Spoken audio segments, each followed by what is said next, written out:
Bienvenue sur le podcast Hack Your Soul. Je m'appelle Stéphane et ici, on va réfléchir ensemble aux aspérités de la vie. Traverser les émotions, surmonter des obstacles ou simplement profiter des bons moments. Je partage avec vous des retours d'expérience, des lectures, des discussions. Le but ? Nourrir vos pensées, vous donner des pistes d'introspection et aiguiser votre esprit critique. Épisode 15. Amitié homme-femme, mythe ou réalité ? Bienvenue dans ce nouvel épisode. Aujourd'hui, on va aborder un sujet épineux. Épineux ou pas d'ailleurs, mais je pense que la majorité d'entre vous ne le trouve pas si simple. D'ailleurs, en préparant l'épisode, j'ai fait un petit sondage sur Instagram en vous demandant votre avis. Vous aviez le choix entre l'amitié homme-femme, c'est facile, c'est difficile, c'est un mythe, ou alors c'est quoi le problème ? Sous-entendu, ça coule de source, pas de questions à se poser. Eh bien, pas de surprise, la majorité d'entre vous a répondu difficile. L'autre réponse rigolote du sondage, c'est que les personnes qui ont répondu « c'est quoi le problème ?» étaient à 100% des femmes. Et vous allez voir dans cet épisode que oui, il est peut-être plus facile pour une femme que pour un homme d'envisager une relation amicale intersexe. Cet épisode est sourcé par des articles et des études que je ne citerai pas à chaque fois pour ne pas alourdir mon propos, mais vous pourrez retrouver toutes les informations sur le blog monintrospection.com. Je vous propose de partir du discours d'Océane sur son amitié avec Nicolas, puis d'aborder les différences entre une amitié unisexe ou intersexe, les avantages potentiels de cette amitié, et enfin, on abordera aussi bien sûr la question, celle de l'attirance sexuelle.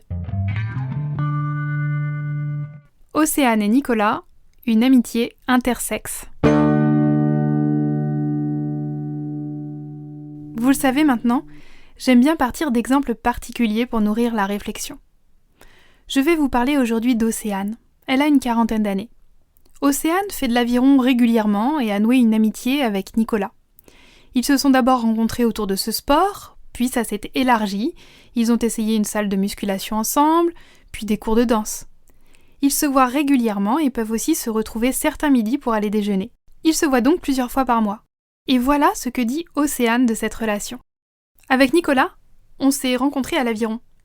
C'est à peu près la seule personne de mon entourage avec qui je peux parler technique. Moi, je suis du genre passionné. Et les autres, ça les saoule. Le seul moment où ils voyaient à peu près ce que c'était que l'aviron, c'était pendant les JO, et encore, ils le confondaient avec l'épreuve de canoë. Donc Nicolas, c'était ma bouffée d'air frais. Le fait qu'il soit un homme, ça m'a jamais vraiment dérangé. Je veux dire, pour créer une relation d'amitié. Pour moi, il n'y a jamais eu d'ambiguïté. Je me suis jamais dit, attends, faut que je me maquille, je vais mettre une tenue de sport pas trop dégueu pour aller faire de l'aviron. Non, jamais. Et c'est justement ça qui est super avec lui. C'est que je me pose pas la question de plaire sur un plan amoureux. D'ailleurs, je me rappelle que ça avait posé problème avec mon copain de l'époque, quand on était partis pour un stage et qu'on avait partagé une chambre d'hôtel avec Nicolas. Alors oui, maintenant que j'y pense, de l'extérieur, je me dis que ça pouvait prêter à confusion. Mais pour nous, c'était tellement pas la question qu'on ne voyait tout simplement pas le problème de partager une chambre d'hôtel pour ce stage. On voyait une soirée pyjama, là où les autres voyaient une nuit torride déguisée en amitié. D'ailleurs, Nicolas m'en a parlé une fois aussi, il m'a dit « Ce qui est bien avec toi, c'est qu'il n'y a aucune ambiguïté, au moins c'est clair. » Moi aussi je ressens ça. C'est comme une safe place. Par contre, ça nous arrive de parler de nos relations amoureuses. Des fois, on se demande des avis sur qu'est-ce que tu penses, toi, en tant qu'homme ou femme. En fait, ça permet d'aborder tout un tas de questions sous un angle différent par rapport à mes amies femmes. Mais je dirais que c'est une relation très différente aussi dans la dynamique. Par exemple, avec mes amies femmes, on s'appelle souvent et on a toujours des trucs à se raconter. Si on est loin les unes des autres, c'est pas grave. Le téléphone va pouvoir nous rapprocher. Alors je dis pas que ça remplace, bien sûr, mais on peut papoter quand même. Avec Nicolas, le téléphone, c'est genre pour se donner un rendez-vous ou une indication hyper précise. Un truc qu'on pourrait se dire par SMS. D'ailleurs, on ne se téléphone presque jamais. Donc si on ne se voit pas, c'est pas pareil. On ne se perd pas de vue, parce que si on se retrouve comme ça sera comme si on s'était quitté hier. Mais j'ai l'impression qu'on a manqué ce temps ensemble. Pour l'expliquer mieux, comment dire ? Si on ne se voit pas, ça fait que la relation est en pointillé. Avec mes amies femmes, je n'ai pas du tout cette crainte. Donc c'est vrai que pour entretenir et conserver mon amitié avec Nicolas, je suis très attentive au rythme de nos rendez-vous. Parce que je sais qu'il y a comme une fragilité par rapport à ça. Je ne sais pas ce qu'il dirait à ce sujet d'ailleurs. Une autre différence avec mes amies femmes, c'est qu'avec Nicolas, on fait des choses ensemble. Avec mes amies femmes aussi, mais on peut juste se poser et papoter pendant des heures et des heures. Ce qui nous soude avec Nicolas, c'est d'abord les activités qu'on fait. Les souvenirs qu'on en garde, bien sûr. Et là-dessus, on peut rajouter de la discussion. La mécanique n'est pas du tout la même avec mes amies femmes, on discute, quoi qu'il arrive, et des fois on fait des activités ensemble, mais ça n'est pas une nécessité. C'est clair, lui et moi on fonctionne pas pareil. Cette amitié m'apporte des choses différentes. Ça fait parfois ressortir mon côté masculin. Et puis ça m'enrichit beaucoup aussi. Pour moi, il y a clairement une différence entre mes amitiés féminines et celles que j'entretiens avec Nicolas. Les différences entre amitié unisexe et intersexe. Décortiquons un peu ce que nous dit Océane. Ce qui est frappant déjà, c'est la différence claire et nette qu'elle fait entre ses amitiés féminines et son amitié avec Nicolas. On retrouve dans ce qu'elle décrit de son amitié toutes les caractéristiques, je dirais, classiques de l'amitié. Une relation volontaire entre deux individus, le désir de se connaître ou de faire des activités ensemble, une acceptation, un respect réciproque et un soutien mutuel. La principale différence que souligne Océane, c'est sur le fonctionnement, ou la mécanique comme elle l'appelle de leur amitié. On pourrait dire que le faire ensemble leur permet d'accéder à l'être, là où selon elle, l'être précède le faire dans ses amitiés féminines. Ce qui est intéressant ici, c'est que l'amitié et la perception du rôle de chacun dans la relation est fondée sur nos représentations et notre vécu, qui eux-mêmes sont influencés par notre environnement socio-culturel.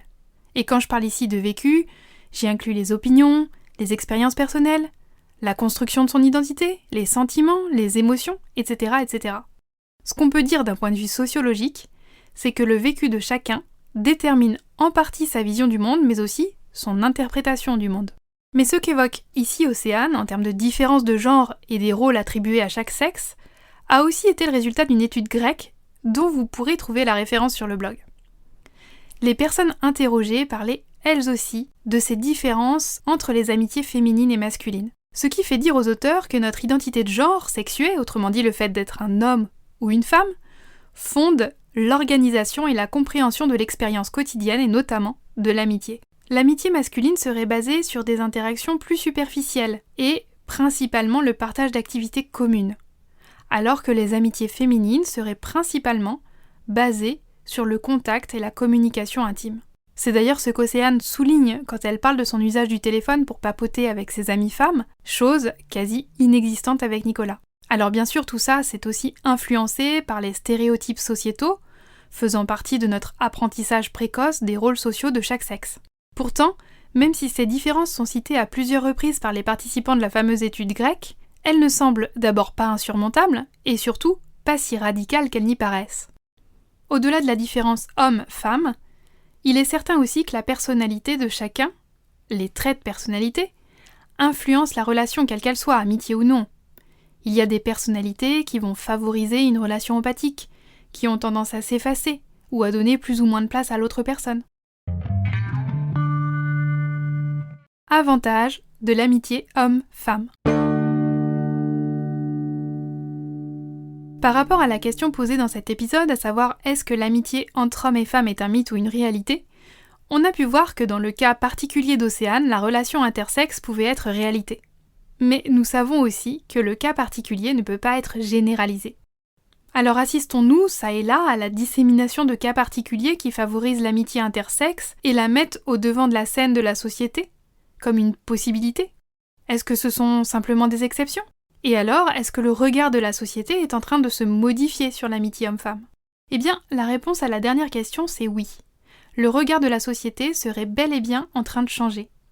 En 1993, 40% des hommes déclaraient avoir une ou plusieurs femmes dans leurs amis proches, alors que 40 ans plus tôt, le pourcentage était quasi nul. Quelles pourraient être les hypothèses expliquant ce changement? Parce que clairement, c'est pas une amitié particulière ici ou là, une ou deux exceptions qui peuvent faire basculer à ce point les statistiques. On peut citer l'évolution du rôle de la femme dans la société. Avant, elle était cantonnée à la femme au foyer, et maintenant, les femmes sont très présentes dans la sphère publique et aussi très représentées dans des métiers qui avant n'étaient que 100% masculins. Bien sûr, cette arrivée massive des femmes dans la sphère publique a fait évoluer la perception des rôles sociaux, et a fait bouger les stéréotypes. Mais on pourrait aussi faire l'hypothèse que le fait de devoir cohabiter ainsi au quotidien, notamment au niveau professionnel, c'est-à-dire concrètement, on augmente le temps d'exposition intersexes dans un autre contexte que celui de la famille qui était précédemment uniquement le cas. Eh bien, ça pourrait amener les personnes à se positionner autrement dans la relation, faisant de l'amitié homme-femme un horizon tout simplement possible. Sachant qu'à partir d'un certain âge, les relations amicales se nouent principalement dans le professionnel, il est donc logique que les amitiés hommes-femmes aient pu naître de ce terreau propice. En tout cas, les études disent que ces différences intersexes tendraient à s'émousser. L'amitié entre hommes ne se limite maintenant plus à partager des activités communes, parce que les hommes souhaitent aussi pouvoir partager et montrer leurs sentiments, tandis que les femmes ne boudent pas les activités communes. Il est donc possible et facile de trouver un terrain commun, de se rejoindre, un peu comme si on avait le meilleur des deux mondes. Océane cite aussi le fait que, par le biais de Nicolas, et inversement, ils peuvent par sexe interposé avoir une meilleure connaissance du sexe opposé, ce qui enrichit la relation. En allant plus loin, on peut dire que ce miroir qu'offre l'amitié permet, entre sexes opposés, d'établir un contact avec sa propre part de l'autre sexe et soutient la bisexualité psychique. C'est d'ailleurs ce qu'Océane dit quand elle parle de faire ressortir son côté masculin. Et le désir dans tout ça. L'amitié homme-femme, ça veut dire résoudre la question de la différence de modèle de fonctionnement dans l'amitié. Mais on a vu tout à l'heure que finalement, ce point pouvait facilement se dépasser et ça pouvait même être un avantage. Mais il y a autre chose aussi. Peut-être même que c'est la première question à laquelle vous avez pensé quand j'ai posé la question de l'amitié homme-femme. C'est la question du désir, bien sûr. Et oui, le problème, enfin, je ne sais pas si c'est un problème, en tout cas, la question sous-jacente, c'est celle de l'attirance sexuelle. Clairement, pour Océane et Nicolas, cela n'a jamais posé question, dit-elle. Mais les choses ne sont pas si simples pour tout le monde. Une enquête a montré que 20 à 30% des hommes et 10 à 20% des femmes reconnaissent l'existence d'une attirance sexuelle dans le cadre de certaines amitiés intersexes. Et la majorité des personnes qui ressentent cette attirance préfèrent la taire pour éviter de compromettre la relation amicale. L'amitié intersexe est donc maintenant socialement acceptable et acceptée, même si parfois, vue par des yeux extérieurs, elle peut attiser certaines jalousies, comme le raconte Océane avec cette histoire de chambre d'hôtel. Mais ces pourcentages soulignent que les hommes sont plus facilement embarrassés par la question de l'attirance sexuelle que les femmes. Alors pourquoi ? Voici quelques hypothèses formulées par différents auteurs.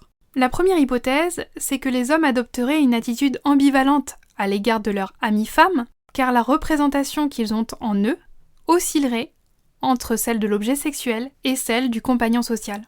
Une autre hypothèse pourrait être que, comme les hommes sont relativement peu expérimentés par rapport aux femmes dans l'expression de la communication verbale intime dans le cadre de leurs amitiés masculines, eh bien messieurs, vous pourriez vous méprendre plus facilement sur le sens de l'intimité qui est insufflé dans le cadre d'une amitié avec une femme.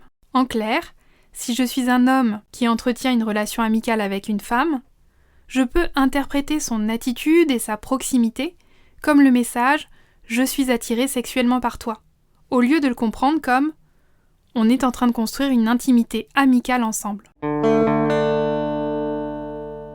Bon, mais on en fait quoi concrètement de la question de l'attirance sexuelle alors ? Pour Océane et Nicolas, cette question ne se posait pas, dit-elle. Sous-entendu, c'était tellement anormal dans leur relation que ça aurait pu paraître incestueux, un peu comme s'ils se considéraient comme frères et sœurs, faisant partie d'une même famille. Pour eux, le contact physique sexuel est exclu au profit d'une complicité psychique. La question de la séduction, elle aussi, est évacuée, en tout cas en apparence, quand Océane sous-entend que le fait de ne pas avoir à s'apprêter, à se maquiller, etc., rend la relation plus sécure et plus authentique. Mais il y a aussi des relations amicales homme-femme où l'un des deux éprouve un sentiment amoureux naissant et n'ose pas le dire pour ne pas ternir la relation amicale. Ou alors, il choisit de l'exprimer et prend le risque de voir cette relation évoluer dans un sens ou dans l'autre, c'est-à-dire parfois s'arrêter, parfois se poursuivre sur un statu quo, et parfois se transformer en relation amoureuse. Si on généralise, on peut évoquer 4 situations archétypales de ce que peut devenir cette attirance sexuelle dans le cadre d'une amitié. Le cas numéro 1, le choix de l'ami est basé sur l'absence d'attirance sexuelle. C'est un peu le cas d'Océane et Nicolas. Donc là, c'est relativement clair.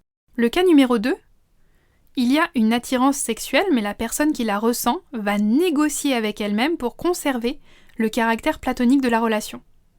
Alors ça peut être par principe moral, comme on le disait plus haut, je la considère comme ma sœur ou comme mon frère, donc ça n'est pas possible. Ou alors ça peut reposer sur l'idée qu'on ne peut pas sacrifier l'amitié sur l'autel d'un désir qui sera peut-être éphémère. Donc ça demande à celui ou celle qui ressent le sentiment amoureux une certaine abnégation, et de s'arranger avec lui-même pour gérer ce sentiment amoureux qui peut faire effraction dans son amitié. Il doit aussi endurer ou supporter le doute, qui est double. D'une part, si je lui dis « qu'est-ce que je risque ?» peut-être de la perdre ou de le perdre. Et d'autre part, si je ne lui dis pas, est-ce que je ne passe pas à côté de quelque chose de très important pour nous, de fantastique, la relation amoureuse de ma vie? Donc la situation n'est pas si simple. Cas numéro 3, l'attirance sexuelle est consommée et dépassée. Et la relation peut donc dans un second temps se transformer et se consacrer à la construction d'une amitié. Les deux intéressés changent donc de registre, passant de l'attirance sexuelle, qui une fois consommée est comme évacuée et en quelque sorte épuisée, et peut se transformer en amitié. Un peu genre, ça c'est fait, maintenant on passe à autre chose. Le cas numéro 4, c'est quand désir et attirance sexuelle se réalisent et coexistent avec l'amitié. Alors là, attention à l'arrivée de questions comme la jalousie ou les tensions inhérentes à certaines relations de couple. Ce dernier cas n'est certes pas le cas le plus fréquent, mais certaines personnes arrivent à maintenir et à s'épanouir quelque temps dans ce fragile équilibre. Conclusion, l'amitié homme-femme, c'est possible, mais ça n'est pas toujours simple. La question de l'amitié intersexe n'est pas nouvelle. La Bruyère en parlait déjà au XVIIe siècle. Je le cite. « L'amitié peut subsister entre des gens de différents sexes, exempte même de toute grossièreté. Une femme, cependant, regarde toujours un homme comme un homme, et réciproquement, un homme regarde une femme comme une femme. Cette liaison n'est ni passion, ni amitié pure, mais elle fait une classe à part. » Et oui, l'amitié entre hommes et femmes est sous-tendue par l'enjeu de la différence des sexes, comme on l'a vu, infiltrée par les stéréotypes sociaux, mais aussi l'enjeu de l'attirance sexuelle. Et dans cet épisode, j'ai surtout parlé de personnes ayant une orientation sexuelle type hétérosexuelle, car probablement que les ressentis, les vécus, les questionnements seraient différents pour des personnes ayant une orientation sexuelle type homosexuelle ou bisexuelle. En tout cas, ce type de relation nécessite une ouverture d'esprit, mais aussi la capacité à accepter et à soutenir certains questionnements spécifiques à la relation intersexe. Et bien sûr, se permettre de traverser certaines émotions, qui sont en réalité le marqueur de notre humanité. Parce qu'au fond, nous sommes tous des êtres de chair et de sang. J'espère que cet épisode vous aura plu. Si vous voulez avoir toutes les références des articles et des études cités dans cet épisode, rendez-vous dans l'article du blog sur monintrospection.com. Pour ne pas rater le prochain épisode, vous pouvez vous abonner au podcast ou à ma newsletter, et n'oubliez pas de prendre quelques secondes pour noter l'épisode, car c'est le meilleur moyen pour moi de faire connaître ce podcast. Merci d'avoir écouté jusqu'au bout, je vous dis à très bientôt.